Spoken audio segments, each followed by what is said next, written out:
In this video, I'll show you how to make a bootable Mac OS Catalina USB installer. First thing you need to do is to download Catalina from the App Store.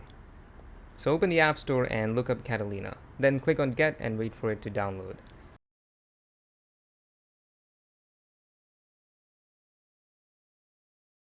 Once it's done, close the installer and open the Applications folder and make sure it's the full 8GB Catalina installer.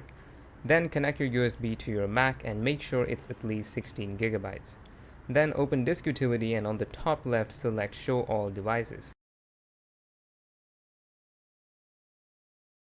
Then select your pen drive and click on Erase. Name it whatever you want. Set the format as Mac OS Extended Journal and set the partition as GUID.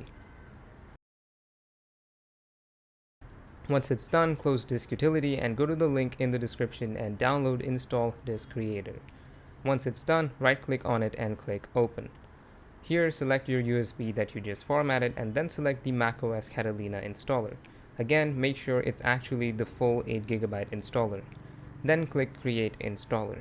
This process can take around 30 minutes, so just give it some time. It may look like it has frozen, but it isn't, it's just a slow process. And now you have a bootable Mac OS Catalina USB installer. You can now use this to install Mac OS Catalina on a Mac by booting while holding the Option key, or install Clover on this USB and use it on a Hackintosh. If you found this video helpful, hit that like button and subscribe for more.